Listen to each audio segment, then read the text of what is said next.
So I'm so lucky today that I have this amazing panel who's going to talk about how government really works. And it is moderated by somebody who I really look up to in my professional life, is the moderator, Kareem Bardesi.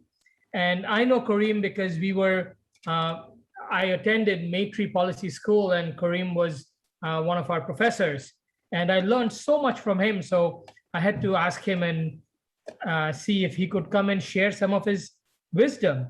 So for those who don't know Kareem, Kareem is a co-founder and executive director at the Ryerson Leadership Lab, an action-oriented think tank at Ryerson University, where he teaches the award-winning Making the Future course. He's also a board member of Corporate Knights, Inc., a member of the BAMF Forum, and a founding faculty member of Maitree Policy School. Kareem was previously Deputy Principal Secretary for the Premier of Ontario, the Honorable Kathleen Wynne, and served as Executive Director of Policy for Premier Wynne and Premier Dalton McGuinty. He has worked as a journalist, as a policy columnist for the Toronto Star, an editorial writer at the Globe and Mail, and as an editorial assistant at Slate magazine.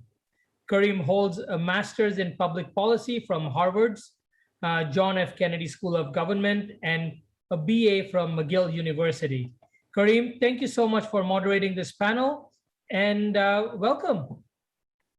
Thank you so much. Welcome, Meal Exchange activists, students, people who are new to the world of food security, people who are diving in this time when we're going to be, if you're not on campus already, you're going to be back to campus soon, and where the need for you to come together with people across difference and help make change, especially in the world of food security, has never been greater.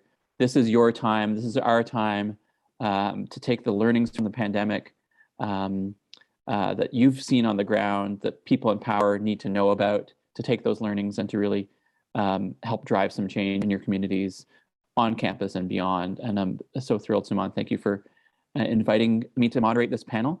And we'll get right into it with introducing our panelists, who all have a connection actually to the Maitree Policy School. Maitree Foundation is a great organization based in the city of Toronto that works to advance a human rights oriented approach to some of our toughest challenges as a society. And they had this insight to bring together people not unlike you, who wanted to grow their learning in public policy, and all of us have a connection to that endeavor. So in order of no particular order, alphabetical order, I guess. I'm so happy to introduce first Talia Bronstein. Talia is an experienced policy researcher with a passion for social change. Currently the VP of Policy and Research at the Daily Bread Food Bank, where she advocates for public policies that would eliminate poverty and food insecurity, based in the city of Toronto. And Talia holds a Master's of Public Health from the University of Toronto. Welcome, Talia. Next, we've got Sunil Johal. Sunil is a policy expert advising executives and being an executive on challenging issues. Currently the special advisor to the deputy ministers at Employment and Social Development Canada, from Canada's labour market, social policy, and service delivery. Also a professor at Victoria College at the University of Toronto, and was the chair of the expert panel on modern labour standards from the Federal Minister of Labour, which looked at and provided on issues related to the changing nature of work, including a federal minimum wage. Welcome, Sunil. And Leila Sarangi is joining us as a panelist. We're so thrilled to have Leila, Director of Social Action at the at Family Service Toronto and the National Coordinator of Campaign 2000, a pan-Canadian movement started in the late 1980s to help resolve a problem we still haven't quite resolved, the attempt to end child and family poverty in Canada. With over 20 years of frontline research and policy experience, Leila understands that the people experiencing systemic marginalization can be the furthest from decision-making. And we're so glad that she is helping us to understand those issues from her experience currently at the city, currently through family planning, but with an experiences going from advocacy to women at risk who she encountered in women's shelters, and working with low-income communities as far away as rural India. Welcome, Layla. And I apologize if my my video is a bit creaky today. Welcome, everybody. I'm glad that people are starting to introduce themselves in the chat box. Please continue to do that. You've met 4 or 5 of us, I guess, but we want to know who else is here. And we're going to start, actually, as we get started with the questions, we're going to get started with a poll that Brenna's going to bring up, just because we want to get a sense. I know this is early in the conference. We want to get a sense of what kind of what you bring to the table in terms of how much policy knowledge you have, so we can anchor this conversation appropriately and get a sense of where you're at. And Layla and Talia are the subject area experts on food security. And Sunil is going to give us maybe a bit of a different context from his position inside government and working on policy issues more generally. And this is really helpful. Thank you for, hey, I teach a class, I teach a Zoom class, and just to see you clicking on anything, frankly, at 3 o'clock on a Friday afternoon, that gives me a little dopamine burst. So thank you for that. I know Layla's a mom too, and I'm a dad, and to see, to know that students are engaging in any way whatsoever is really important. So thanks. Please continue to introduce yourself into the chat as we start this conversation. And we're going to tell some stories. So there's a bit of a policy 101 we're going to do today. Maybe we'll get into 201, but definitely policy 101 to understand how public policy works and how decisions are made in Canada and in your jurisdiction. Maybe get a few stories of policy impact from folks who are on the panel, and hopefully get some approaches that you can take for your policy advocacy. Public policy cannot just be the domain of experts. It has to be the domain of all of us. All of us have to be welcome into the conversation. And maybe I'll start with a question to Talia, who's VP of Policy and Advocacy again at the Daily Bread Food Bank. Can you just tell us, give us a live snapshot right now of the things that you're seeing at the food bank and what that means in terms of translating into the things that you're demanding of policymakers? Just give us like a right now, what's on your plate right now? Yeah, absolutely. So at the food bank in Toronto, we're seeing the highest number of visits we've ever seen to food banks. So we know that people are still really struggling. And I think, you know, one of the things we're working on when we're doing government relations, when we're trying to talk to elected representatives and government staff, is trying to make sure that people understand what's going on the ground, because that's sort of the value that we bring. And I think if you read the news, you might see, you know, economies opening up, restrictions being lifted, you know, people are sort of starting to feel perhaps a little bit back to normal. So we're really trying to make sure the narrative doesn't get lost, that actually we're still in crisis mode. Food bank visits are still at the highest we've ever seen, and the recovery is not happening evenly across society. So that's one of the pieces that we're really working on. And of course, there's a number of policy recommendations that we have for how to address that. But I think, you know, first we have to make the case that this actually is an issue, even though you might not be seeing it with your own 2 eyes. It's happening, you know, perhaps out of sight, out of mind for a lot of people who might feel like life is sort of slowly returning to normal. Right, and it sounds like, thank you, Talia. It sounds like one of the best ways to make the initial argument on some of the things that are happening on the ground is a really ancient mathematical technology called counting, and comparing that count to earlier counts. So you would have historic data, I guess, and then just say, you know, what the usage was. What other information do you put in front of policymakers in terms of what you're seeing aside from number of clients, let's say? Yeah, absolutely. So that's one of our biggest pieces of ammunition is the numbers. And that's something that our organization has really worked to build, because it is so important to be able to have those statistics to actually back up what it is that, you might have frontline people saying, I'm starting to see a lot of people coming here that I've never seen before, or, they're telling me they've been laid off, but until you have some data to back that up, it's hard to make the case. So food banks have invested in client intake databases so we can actually track the demographics. So we know who's coming to food banks. And so that level of specificity in terms of data is really important for us. But at the same time, data is only one part of the puzzle, right? I think we have to remember that data kind of helps make a compelling evidence-based case, but there's people's kind of values and motivations that have to play into it as well, right? So if you want to convince someone to do something, they need to feel personally connected to the issue. And so having client stories is also really important for us. So we make sure to, my portfolio involves a lot of research, but qualitative research is hugely important. Try to get people's stories, finding opportunities where clients can actually, speak to media directly, share their story. What does it look like, feel like to live in my shoes, to be going through this experience? Because I think that's what really connects with people, and it resonates in a way that numbers simply just don't.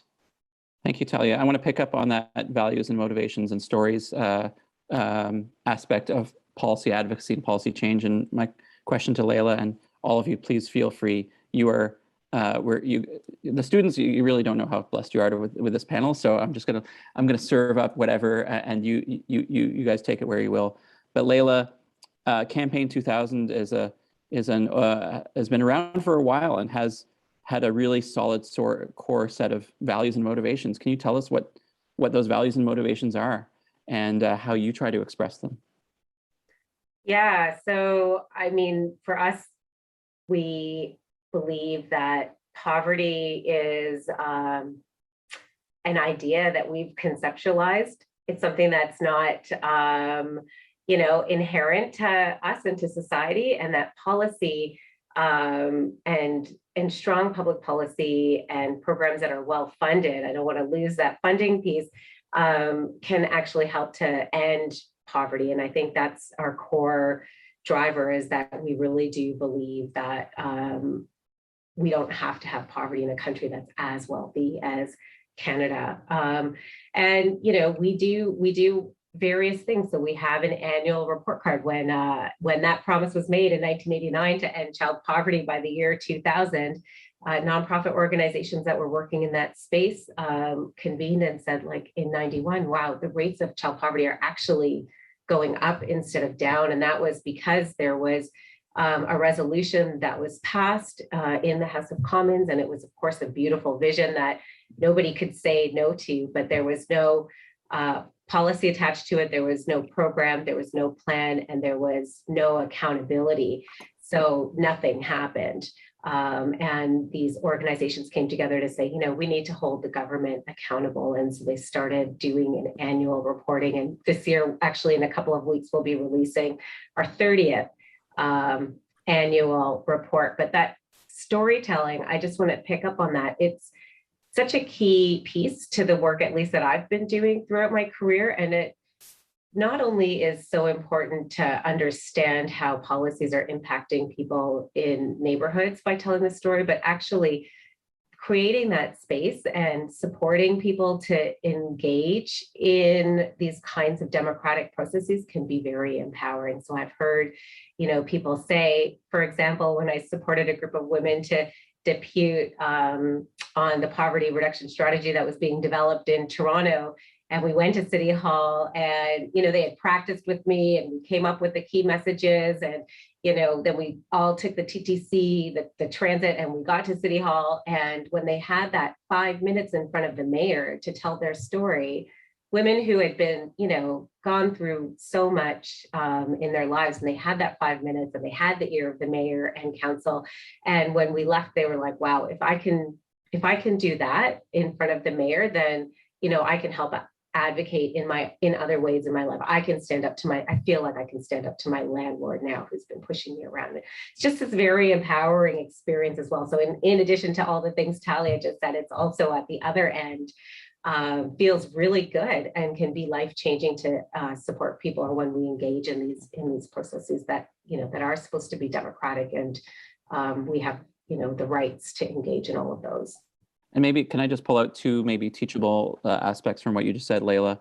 One, what governments say or what legislatures, parliaments say matters, and you can hold, or they can be held to account for that. So that was at the time it was associated with the retirement of Ed Broadbent, who was the retiring leader of the New Democratic Party.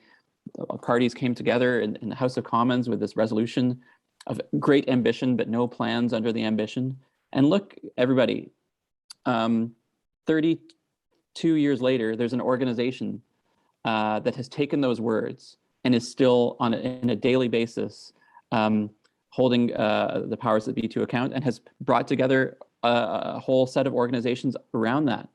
So, politics doesn't always lead to the outcome right away, but politics can be part of the process to get to the outcome. The second piece, just around storytelling, and I know that some of you, you'll probably be doing some of this later in the conference, but all of these things are teachable. So policy 101 that we're doing here with you is teachable, but learning how to tell a story and how to elicit the better stories of of the people you're working with, including people who've maybe never encountered power before, in that way is also quite teachable.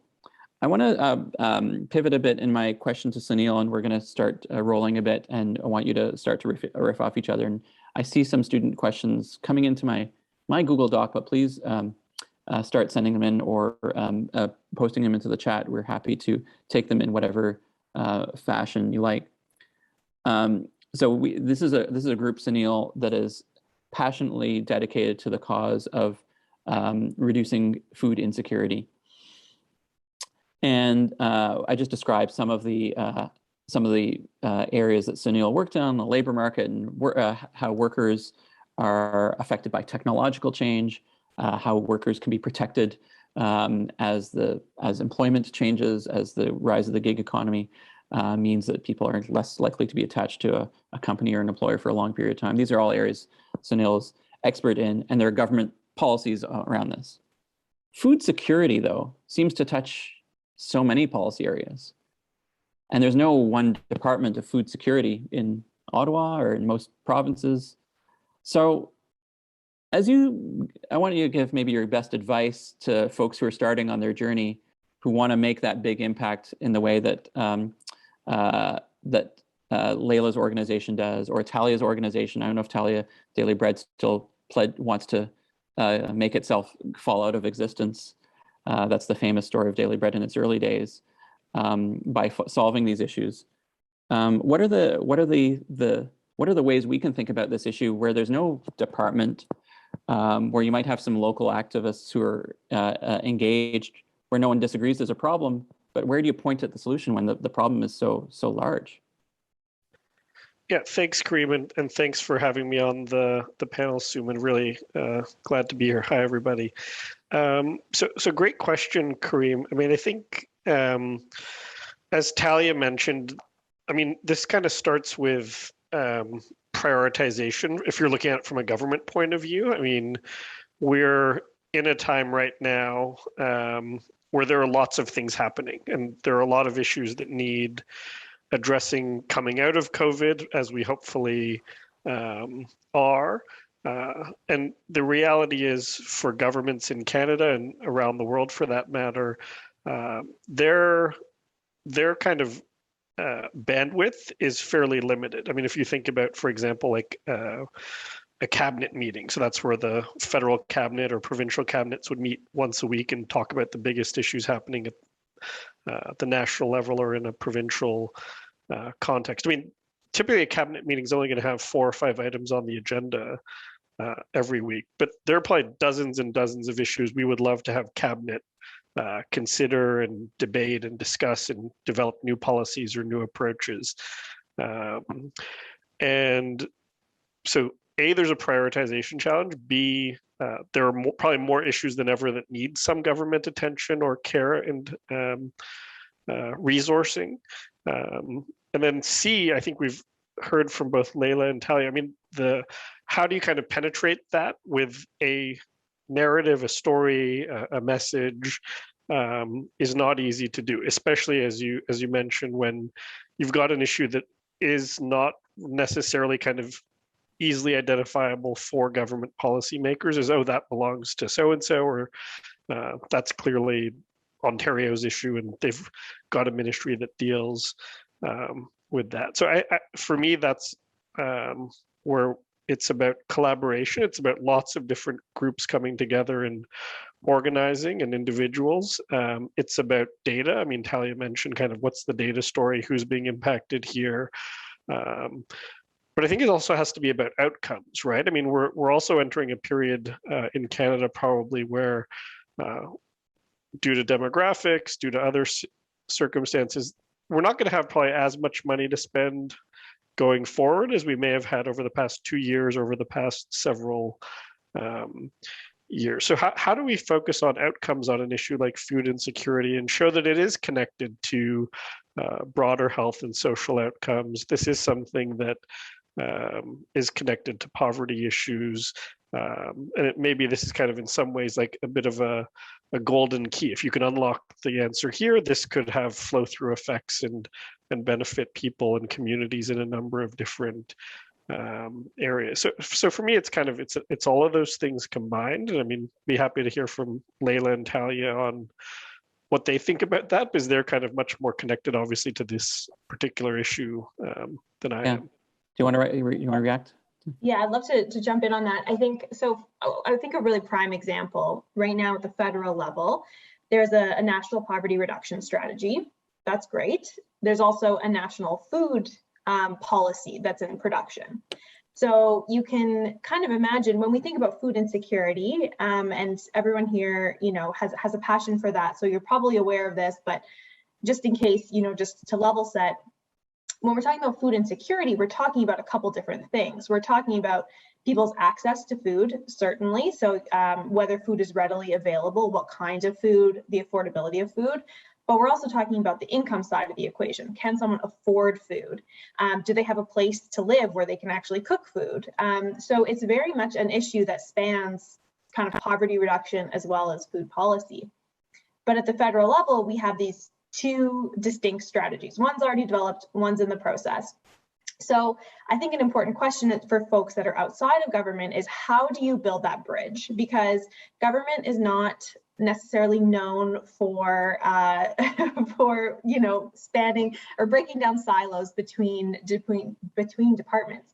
So sometimes it's the role of people outside of government to actually, talk to the people in government, whether they're staff or whether it's the minister's office, to say, look, you can't look at this issue without thinking about the poverty dimension. So you and the minister that's responsible for that strategy actually need to be collaborating on this and sort of, putting it out there, making those connections really explicit, because these are big issues, right? There's no simple solution. There's no, lever somebody can pull and all of a sudden the issue is going to be solved. It needs a lot of collaboration. And I would just say for folks who are new to policy, just as a life lesson that I've learned, is that it is normal to get shuffled around a lot when you're first starting to work on an issue and you're not totally sure where to start, who's responsible. You just have to start talking to people, and they're going to say, oh, you need to talk to so-and-so. Oh, you need to talk to so-and-so. And you sort of just over time, navigate that, and eventually you get closer and closer to your target. But that's really normal to go through that process and just not really know where to start. And you just have to start by asking people. Yeah, government is like the registrar's office. Like you go to the desk and they'll give you a slip of paper and a phone number, and you'll enter some 7-digit code.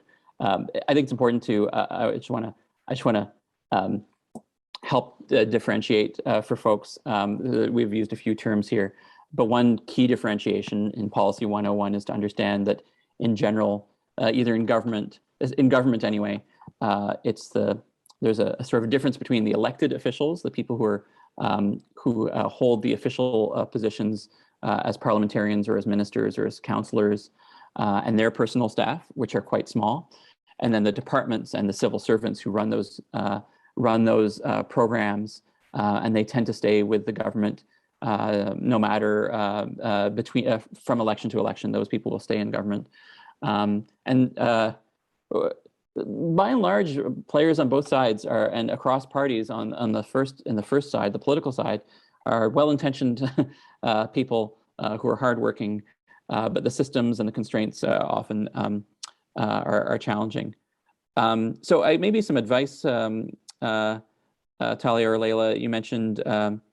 So who at a campus level, and just a note to folks, you're going to get more of this in the further sessions later on today and tomorrow. Who do I talk to first? If I'm running a campus food security project, and I have something that I want a decision maker, let's say I think it's a provincial issue, who do I talk to first, Leila? And what do I do? Yeah, I would call the elected officials' office. I would call the MP's office. And for me, a big part of, I think a big key to the puzzle is building relationships. I think none of this can be done alone, and building relationships like horizontally. This is great because this is across universities, but then also up the chain. And so calling your elected official's office, and if you don't get to your elected representative, if you actually can't get on the phone with your MP, it's good to build a relationship with the staff because they actually hold a lot of power. They will be able to say to the elected official, give advice, say, look, I'm getting phone calls from students at the university. They're in your riding or your ward, and this is an issue of concern. So they'll be able to, if you can't yourself get to the elected official, they'll be able to get it up the chain for you. But for me, that would be one of the starting points. And Leila has just pointed out, and I have a very ancient phone here. Sorry, it has a keyboard on it, which I know none of you use anymore. But the great thing about these things is the phone part of this technology. One of the most underused technology in advocacy is the phone call. I think I dated myself by saying that, didn't I? No, but I think it's important to know because as with it and as technologically savvy as this group in this room is, the people who still hold power tend to have offices with landlines, and they're more because fewer people use the phone these days to do that outreach. You actually might have a better chance than the email or the Twitter, Instagram direct message, which I know is attractive in some ways too. And some you'll learn a bit from policymakers which tool they prefer. But all of these places have offices with landlines, except the Ontario Public Service for reasons we can get into another time. But most of these places have offices with landlines, and to have not only one phone call, but if you're having an advocacy effort that then collects phone calls, it can be very effective, and it is a great way to have the chance to directly engage a decision maker. Sunil, you mentioned, and I'm going to use this to pivot to a question that Maya put. Sunil and Talia, you referred to these policies that might have multiple benefits. When I was in government, the one that was always the best example was cycling. Cycling policy was a great environmental policy. It was a great personal fitness policy. It was a great community safety policy. Like if you invest in cycling, you get all these benefits at the same time. And food security has the potential to be that. And so Maya's question is, what does addressing food insecurity among post-secondary students specifically look like? And I have this intuition, and perhaps we do as well, and that's why we're all involved in this, that addressing it can solve multiple challenges at once. But Talia, you spoke at the national level, these national strategies. What are the things that the delegates here should be asking for that can really make a dent in the food insecurity problems that specifically affect post-secondary populations? And Sunil, please jump in as well from what you can see.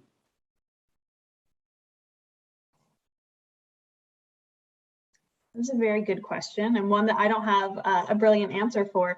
I think there's a lot of different policies, and I'm not an expert in sort of the post-secondary space, although I was once a student. I know there's food banks on university campuses. To me, that is part of telling the story of, the fact that clearly there's an issue happening, right? The fact that we need food banks on university campuses, I believe there's a food bank on every single campus in Toronto. I can't speak beyond Toronto, but to me, that's about telling the story, saying, how can we accept that, right? How can we accept a situation where somebody is trying to, go through their post-secondary education and they can't even afford food? How can you achieve? How can you succeed in your education, in your career, if you're worried about where your next meal is coming from? So in terms of making the case, I think there is a really powerful narrative there. And in terms of the specifics, in terms of, what are the policy asks, I think, for me, we tend to look at food security from the perspective of it being a poverty-driven issue. So I'd say a lot of the policies that would impact the financial well-being of students are things that are going to impact food insecurity as well. So things like what do student loans look like? What kind of grants are available that you don't actually have to pay back, or there's no interest on them? What are the financial supports that we're providing students? What are the tuition policies? Is education affordable?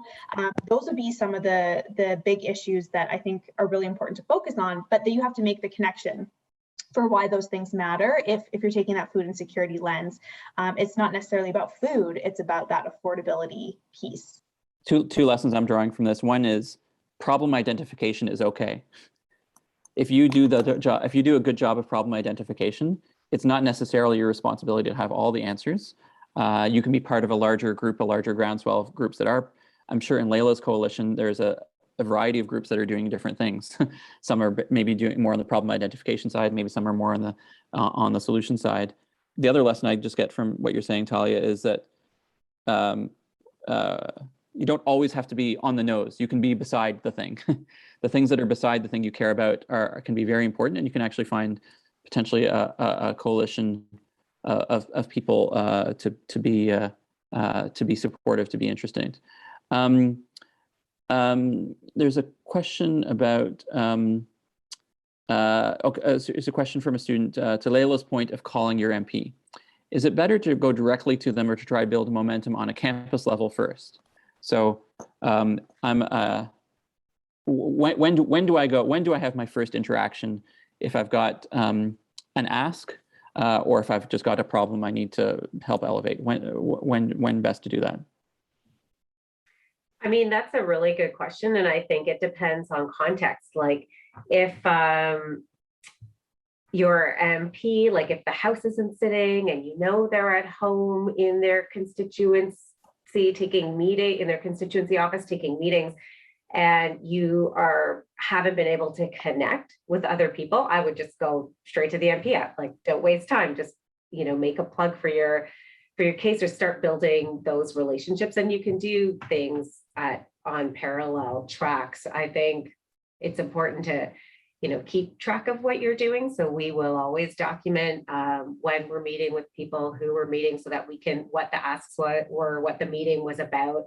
I think a big part of this is like that organizational piece. That's not necessarily my strength, but I work with people who are highly organized. And then, so if you make a call and then you've connected with other groups, say over 3 months or something, then you can go back and say, I raised this with you 3 months ago, and now there's 7 of us. And Kareem, I don't know if this is still true, but when I was cutting my teeth as an activist, they'd say, one phone call to your counselor's office or your MP's office for them means there's at least 10 people in the neighborhood who care about that issue. So they're going to see your one call as probably bigger issue than just that one person as well. That's how they'll interpret it. Yeah. Sunil, I want to ask you, again, I want to pull on those bigger policy issues. And I suspect there's one policy issue that a lot of folks in this virtual room, are interested in, because A, it's had a couple celebrities associated with it. B, it's seen as a part of part of the income solution. And C, a lot of us have experienced the benefits of this policy during the pandemic, at least, which is the existence of, or the creation of, basic income or other forms of like income floor programs, income support programs that are kind of unconditional.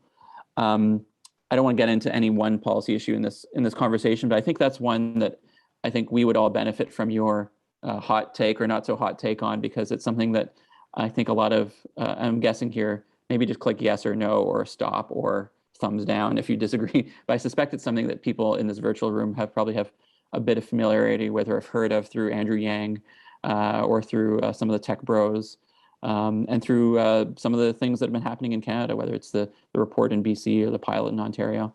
Can you give us your take on basic income? And there's a lot of, I know there's a lot of different kinds of this when we talk about basic income. Can you just give us a sense of what that debate is and whether the food security world should be and the student food security world should be bringing those ideas into the broader conversation? Jessica, that's amazing. Thank you for sharing that, Jessica. I was going to say, so that's very interesting that Jessica mentioned she was part of the Ontario Basic Income pilot, which was, I guess, what, three to 4 years ago in certain communities. So yeah, Kareem, I mean, basic income, I mean, that could mean 50 different things. So I mean, at its most basic level, pardon the pun, it is kind of providing some unconditional level of payment to a certain population, whether that's everybody or that's a targeted group who maybe fall beneath a certain income level. And as you mentioned, during the pandemic, some of the emergency benefits, so like the CERB or the CERB, was basically a quasi-basic income for those who applied for it. And there are obviously pros and cons to this. I mean, I think on the pro side, it can obviously provide people with the means to make ends meet, not have to focus on kind of basic survival, shelter, those kinds of issues. Challenges are implementation. I mean, it's challenging to find kind of what's the target population we're actually trying to reach here. Affordability is a challenge in the longer term if you're talking about something in the like kind of CERB level of income support. But I mean, when you look at kind of by life cycle, I mean, we provide basically some form of basic income to children through the Canada Child benefit. We provide some level of basic income to seniors through old age security and the guaranteed income supplement. So, I mean, the one big group that doesn't really have that is working age Canadians. So whether you could kind of qualify post-secondary students in that group, I think you probably could. So I mean, we have the Canada Workers Benefit, which does go some way towards providing some level of an income floor, but I think it's an idea whose time has come in terms of debate and further study. I do think there are a lot of challenges, both politically and from a public administration kind of civil servant side, in terms of how would you implement this, how would you pay for it. I mean, it's largely tied in the discourse right now to technological unemployment. So if we have robots and artificial intelligence looming, a lot of people are going to be put out of work, and we're going to need to find some means of supporting those people with some form of a basic income. But I mean, the reality is obviously we've got more people living in poverty in Canada than we should. So kind of what's the way to address the problem? I mean, the simplest way would be to provide those people with some level of a basic income. People can certainly debate the kind of pros and cons of that, but it's an idea that I think there's a lot of attention being paid to it by political parties for sure now. Here, and because it's an opportunity, here's my challenge to Suman and the rest of you, perhaps, and if you've already done this, forgive me. Because there's such an opportunity here, I suspect that a great piece of work that could be done across the student activist and especially the student food security community could be towards articulating exactly what Sunil said for the post-secondary population, because you are actually in the opposite situation. You are paying before grants and loans. You are paying right now for the biggest ticket item in your lives. And I don't know if you're getting the value necessarily in every case. And so your income situation is often heavily negative before your employment and your the loans and grants. And therefore, hearing what a youth perspective on this would be, but in a responsible way, I think would be a tremendously additive piece of research and work to be done. The organization you're going to hear later in this conference from the Ontario Undergraduate Student Alliance, which to my mind as a policymaker in the Wynne government, was the best research-informed youth advocacy group that I dealt with. They had better briefs, frankly, than the universities themselves, and so you might take some inspiration from them in their work in terms of perhaps putting on the table some need for longer-term student income supports at either the national or the provincial level, because they are simply not there in the quantity that you are spending money out for this education that is maybe not giving you the employment results that you need. So forgive the editorial comment. Before we leave this topic, I do want to, Jessica has agreed to share some experience of the pilot. And it's a great example of perhaps, if you'd like, what Layla was talking about in terms of the story of the experience of the program. So Jessica, just maybe tell us a little bit how you were chosen, or how you participated in that pilot, and anything else you want to tell us about it. I think we'd like to learn about how you participated in it and what you experienced in it. Yeah, absolutely. It's easier to speak to it if there's any pointed questions, because I know we're on a tight timeline, but just generally speaking, yeah, I live in Lindsay, Ontario, or lived in Lindsay, Ontario during the period when the basic income pilot ran. It ran in 3 places across, or in Ontario. We had Lindsay, Hamilton, and Thunder Bay. Lindsay was unique in that it was somewhat of a saturation site. So all of the participants in the pilot were receiving a basic income at the time, unlike in Thunder Bay. How much was it? Do you mind if that's knowing? Yeah, so for a single individual, they would top you up to a maximum amount of $16K for a year. I, in particular, was only receiving $700 a month. Sorry, I can't do the quick math to remember what that is in a year, but I wasn't getting, okay, so I wasn't getting too much because I was well employed, but I was arguably overemployed in the sense that I was working more than 40 hours a week. However, at minimum wage, I was not really able to make ends meet still. So when I was on basic income, my experience essentially went that when my contracts came to an end, I just was lucky enough to not have to renew every single contract, still worked full time.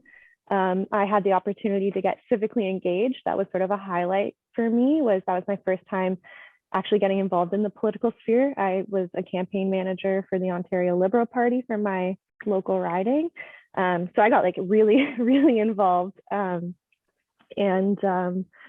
Its cancellation was somewhat premature, as some folks might know. And the fallout from that in my community has been almost made it harder for folks than prior to basic income, because a lot of people made life plans assuming that this pilot was going to run in full for the 3 years. Wow. So, they made investments into safer housing, into reliable transportation, and then unfortunately it was pulled with almost 2 years left in the pilot. And so folks had to still make these financial commitments or meet these financial commitments, but didn't have the income coming in to be able to do so going forward. So wow, so really some great learnings for us about the benefits of a policy towards the objectives of the policy in that case, which was to help people live fuller, or to examine whether people could live fuller lives where they could have a greater variety of pursuits, but also learning about the impact of policy decisions on the other hand. Thank you, Jessica. No, sorry, it wasn't really fulsome, but if anyone has any specific questions, I would be happy to answer those. And now folks in this conference know that you have been through that, and maybe they can find you in other ways, and hopefully we can hear from other people's experiences through the conference. Yeah, I want to do a little lightning round, and we're still waiting for some more questions to come in. We've talked a bit about the advocacy side. We've talked about some of the policy trends that are out there. Not many of us are necessary policy students are going to be spending years getting specialization in all public policy issues. How do you learn about a policy issue quickly so you're like, know just enough to be able to have a conversation with a policymaker? Maybe this is a hard question, but let's give it a shot, Sunil. Yeah. Yeah, I mean, first read the news, right? I mean, kind of just be aware of what's going on. Educate yourself. I mean, there are lots of resources with the internet now where if you're interested in an issue, I mean, 10 minutes of Googling can find you 4 or 5 credible sources that you can maybe not read cover to cover, but you can at least get yourself up to a general level of understanding on something. So I mean, if basic income was something you wanted to learn more about, you could go get the BC Basic Income Expert Panel report. And I think that's like several thousand pages, if I'm not mistaken, because they have many sections to it. But you could read the executive summary, right? I mean, you can read the 5 or 10 pages that kind of give you the key points. So I would say that's the first and critical thing to do. And I mean, when you're looking at sources, I mean, things from governments are great. There are think tanks out there that put out really good, strong research. International organizations. I mean, there's no shortage of information on almost any topic these days. I mean, your challenge more so is going to be figuring out how to sift through all the things you found and kind of focus on the core points. But I would say that, I mean, number one is just read the news, kind of be familiar with what's going on. I mean, that's what politicians look at too. I mean, if something's on the front page of the Globe and Mail or Toronto Star, in all likelihood, that's something that a politician is going to get a briefing on from their staff. I mean, as much as we think we're in a digital new era, it's still the news media drives political conversations to a very significant degree. So that would be a couple thoughts. Anyone else want to get in on this? I'd say on that, like when you said lightning round, I was like, oh yeah, read the news. That was my first thing, but also get out of your echo chamber. So, you know, you're might lean towards reading things that validate your own ideas, but when you're in these meetings, you're going to get challenged, right? Like, well, what about this? What about that? Right after this, I'm on a radio call to talk about seniors are getting their GIS clawed back because they had emergency benefits, and for low-income seniors, it was more than what they were getting. And people are saying, well, shouldn't they pay it back? Like, you know, if they're making $400 or $500. So, you know, I mean, of course, I just totally disagree with that, but know what is going to come at you by reading some of what the opposition will say to you. I have a little 4-point hierarchy for this. One is like, you know, drink it in through Twitter, social media, then use that to go to the mainstream media that Sunil and Layla referred to, the Star, the Globe, you know, the CBC.ca, CTV, and then the third level is, frankly, Wikipedia can be a great source for policy learning on programs. My students, we tried and failed to beef up the student financial aid sections of Wikipedia. The editors were too aggressive with us and we gave up. But in general, Wikipedia can be a not bad source. And then there's a whole bunch of sources there, and I'd recommend you should be, perhaps in the last few minutes, be subscribing to Campaign 2000, Daily Bread Food Bank, and the Government of Canada's own listservs. And through them, you get their announcements and then if you want to go a bit further, maybe not if you don't want the 5,000 page PDF, you can get the 10 or 20 page PDFs. And I think people, the short reports that are taking an issue and summarizing it and assessing it, I think most policy organizations do this. Meal Exchange, I believe, might do some of this. To have that ability to, and that, frankly, that desire to read a report, and it's like Sunil was saying, like, oh, if you're reading what the people in power are reading, and you've actually read the thing, even if this is one of the things, and you know that Campaign 2000 came out with a recent report on, and you can cite the thing because you've read you've skimmed through the 10-page PDF. Most people don't do that. and to be equipped, but the information is put out there for policymakers and for folks on the ground to actually get that literacy. And you don't again need to be a policy expert to do that. Brenna, I apologize. I'm taking us near over time, so you'll have to say, and Suman, where should we go next, or should we? What do you want to do next? I'm going to say that another 4 or 5 minutes, because this is so important. So we can have another few minutes. Okay. Well, okay. Let's take the policy learning question a bit further. And Kate's got a question: what's the best way to get in policy as part of our careers? Masters of public policy or something similar, or be an expert. We have different paths. Yeah, some of the same paths here, some different. So do you want each one to weigh in on that one from Kate? Sure, I can start. I think there's no one pathway. I think that's the most important lesson to take away. Before this, we had a little call, all of us, and you know, we were all talking about our backgrounds, and they're all completely different. So there's no one right path. I would say, you know, I've always, when people ask me career advice, I always just say follow your passions. Like if you are continuously following things that really interest you and excite you, you're going to find yourself in the right direction for your career. But you can certainly pursue a master's of public policy. If you're really interested in a certain subject matter, you can pursue that. Like for me, I had an interest in health, so I did public health and it had a policy kind of dimension to it. But you can get a lot of on the ground learning too. You don't necessarily need to have a master's degree to do that work. You can, start off in your community, trying to get involved in advocacy campaigns, getting a sense of how that looks like and feels like. You can volunteer at an organization or work at an organization.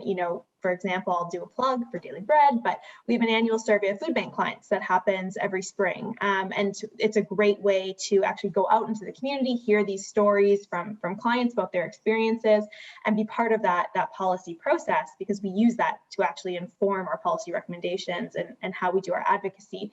So you can feel free to get in touch with me about that if you're interested. But I would say, there's no one way, but just start where you're interested. If you know a friend who's involved in something, ask to tag along, and that can be sort of your entryway into something much bigger. Yeah, and go ahead, Sunil.